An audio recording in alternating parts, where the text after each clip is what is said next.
Historia de terror. Perdón por no subir videos, es que se me hace complicado por las tareas, pero gracias por el apoyo, empezamos. De pequeña solía ser una niña tímida y no tenía muchos amigos, pero eso cambió cuando entré a la primaria y conocí a Sofía. Enseguida nos volvimos mejores amigas, nos gustaban las mismas caricaturas y la misma música. También entramos juntas a clases de danza para poder vernos por las tardes. Incluso nuestras madres se volvieron mejores amigas y se juntaban todos los fines de semana para tomar el cafecito y echar el chisme, por lo que nos veíamos prácticamente todos los días. Realmente tuvimos una gran infancia y fue así por varios años. Hasta que, un verano antes de entrar a la prepa, la mamá de Sofía enfermó muy rápidamente y perdió la vida. Mi mamá y yo tratamos de estar ahí para apoyarla, pero después del funeral casi no la vimos. Parecía no querer salir de su casa. Yo la entendí, así que no la quise presionar demasiado y le di el espacio que necesitaba. El primer día de prepa volví a verla en la escuela, nos tocó ir en el mismo salón. Yo estaba algo nerviosa, pues tenía varios días sin hablar con ella y no sabía cómo estaba. Para mi sorpresa, todo continuó igual entre nosotras. Ella siguió siendo mi mejor amiga de toda la vida y seguimos pasando todo el tiempo juntas en la escuela. Todo seguía igual, pero algo parecía diferente en su comportamiento. Además, dejó de asistir a clases de danza por las tardes y los fines de semana era muy raro verla. Pasaban los meses y su comportamiento era cada vez más rebelde, escondiéndose en los baños durante las clases, que no le gustaba ni ese tipo de cosas. Yo no me sentía muy cómoda con eso, pero ella era mi mejor amiga y yo quería seguir pasando el tiempo con ella, así que la acompañaba. Un día, durante nuestro último año de prepa, ella me dijo que quería escaparse de la escuela. A mí me daba algo de miedo, para ser honesta, pero acepté. Ella ya había hecho los planes, nos iríamos al terminar la primera clase y así fue. Nos dirigimos a una tienda, no muy lejos de la escuela.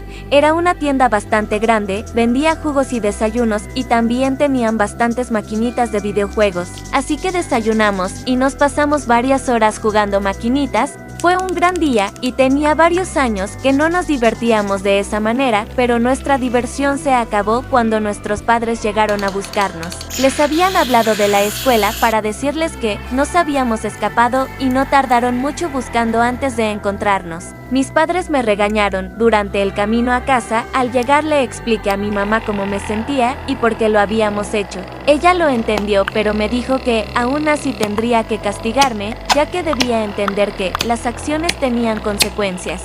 Me quitó mi celular y me prohibió salir durante el fin de semana. Así que yo estaba muy confundida cuando a la mañana siguiente mi mamá entró a mi habitación para regresarme mi celular y decirme que tenía que hablar conmigo. Parecía bastante alterada. Ella me dijo que mi mejor amiga Sofía había perdido la vida la noche anterior, que encontraron su auto en el fondo de un barranco. Al parecer también la habían castigado, pero ella se alteró bastante, por lo que decidió escaparse de su casa. Tomó el auto de su papá y se fue. Mientras iba manejando perdió el control y se salió de la carretera hacia una caída de más de 100 metros. Yo no sabía cómo sentirme, honestamente no lo podía creer. Mi mamá trató de consolarme y me preguntó que si quería que se quedara conmigo un rato. Yo estaba en shock y le dije que quería estar sola un momento. Cuando mi mamá salió de mi cuarto, yo encendí mi celular. Lo primero que vi fue una notificación de Instagram.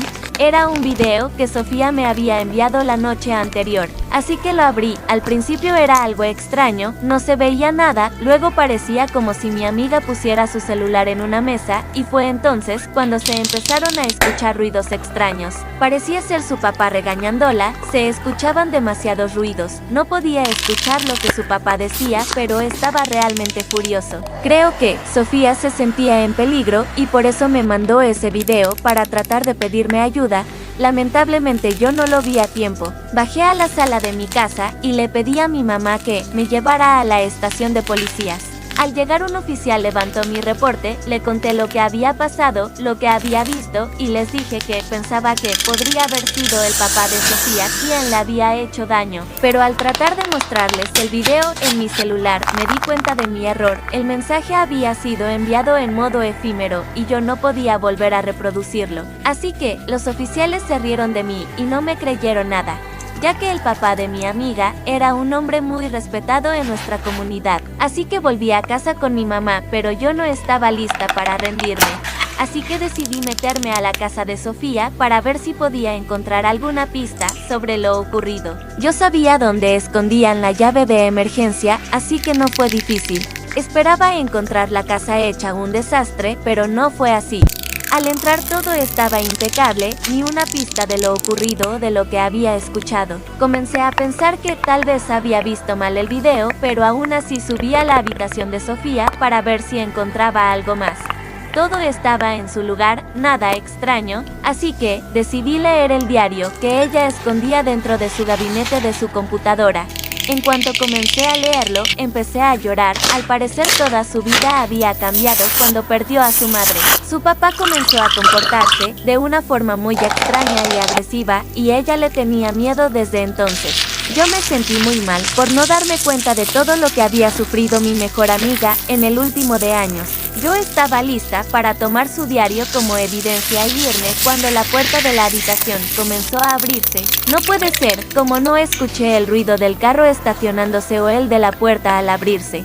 Como no noté que estaba subiendo por los escalones de madera, como no me di cuenta de que alguien se estaba aproximando lentamente detrás de mí, como no noté que el papá de Sofía había regresado a su casa. Me atacó y quedé inconsciente. Al despertar estaba en el sótano de su casa.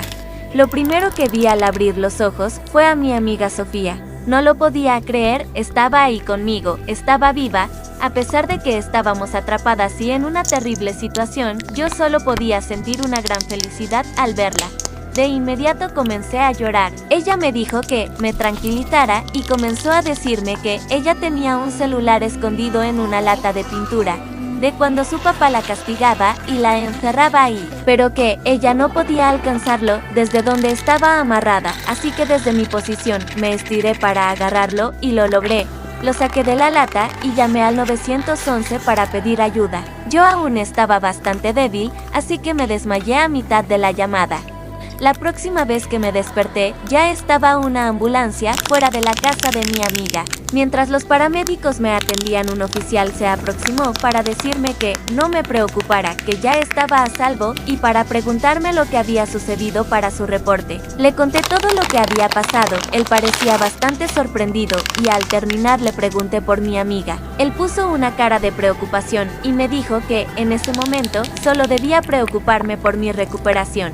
Pero yo insistí y le dije que no lo dejaría irse hasta que me dijera cómo estaba Sofía. Él se sentó al lado mío y dijo que al entrar a la casa habían encontrado el cuerpo sin vida de Sofía junto a mí y que parecía llevar 2 días en ese estado.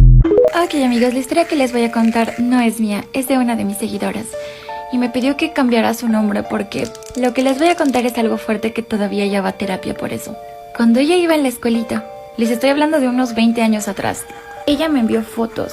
Tenía toda la razón, de su curso era la niña más bonita y por esa razón casi todos los niños querían con ella. Había uno en especial que siempre era lindo y tierno, pero cuando llegaron al primer año de colegio, él se le declaró y ella le dijo que solo lo veía como amigo, porque en verdad ella era lesbiana. Le gustaban las niñas desde que era muy pequeña, pero nunca pudo contárselo a nadie. Y este chico, a pesar de que le había dicho que no en muchas ocasiones, seguía insistente, hasta que en una ocasión se pone como brusco con ella y le dice: no entiendo por qué no me aceptas si todas las niñas quisieran estar conmigo y tú no. A lo que ella le dice: pues está bien, te voy a decir la verdad, no me gustan los hombres, me gustan las mujeres. Y desde ese momento él cambió. Dice que la dejó empujando y le dijo: me das asco, qué asco, y cosas así, hirientes. Y desde ahí dice que todos los hombres cambiaron con ella, de lo que antes le abrían la puerta, a veces le regalaban cositas, ahora la empujaban, le cerraban la puerta en la cara, le decían: qué asco, nos das asco, ojalá te pase algo.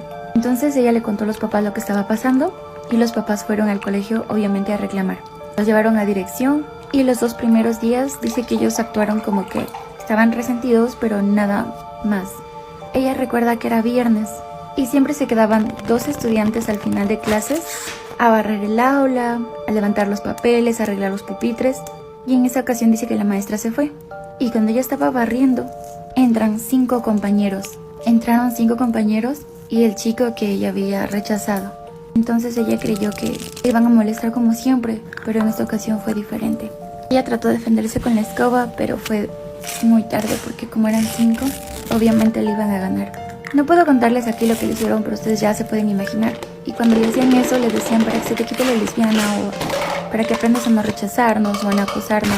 Y si ahora te hicimos esto, te prometemos que si vuelves a contar lo que te hicimos ahora, te irá peor porque la siguiente te vamos a meter la escoba. Dice que ella como pudo, se levantó y se fue al baño a lavarse. Luego fue a la casa y nunca le dijo nada a nadie.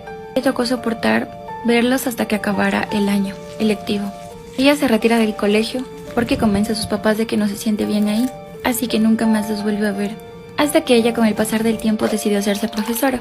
Y un día, cuando le toca hacer la reunión de padres de familia, lo ve sentado ahí, como el papá de una de sus alumnas.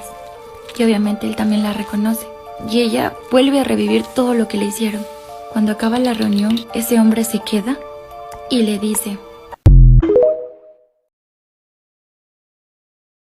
Contando historias de terror. Desde que éramos bebés, mi hermano siempre hablaba solo, le preguntaba a mi mamá qué tenía, porque prefería hablar solo que jugar conmigo, y me dijo que no sabía qué tenía y que no le dé importancia. Pero tiempo después era más escalofriante, ya que lo obligaba a hacerle daño a nuestra familia.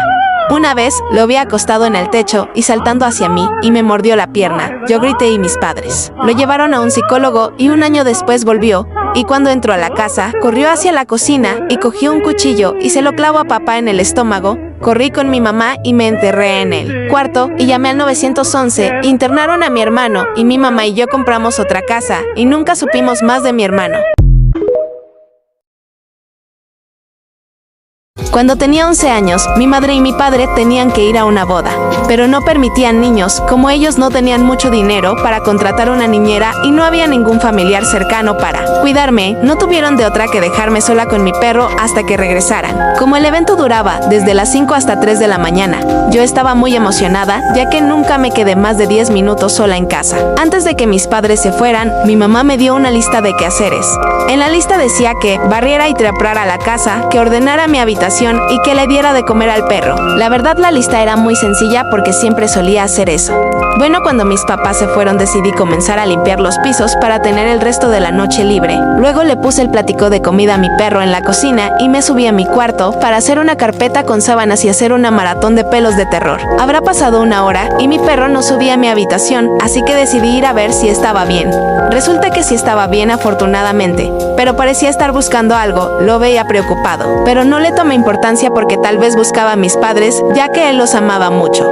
Entonces le dije que viniera a mi cuarto y me siguió. Habíamos visto 2 películas y escuchamos un ruido extraño que venía desde el cuarto de invitados que estaba abajo. Yo me asusté mucho porque no había nadie y en ese cuarto nadie va nunca, ya que no solemos invitar a mucha gente a casa. Luego mi perro empieza a ladrar y se va a investigar abajo. Entonces yo me asusté más y empecé a llamar a mi mamá, pero no respondía, y también llamé a papá, pero él tampoco respondió. Entonces decidí calmarme y me puse los audífonos para escuchar música, hasta que escucho un grito muy fuerte que venía de abajo.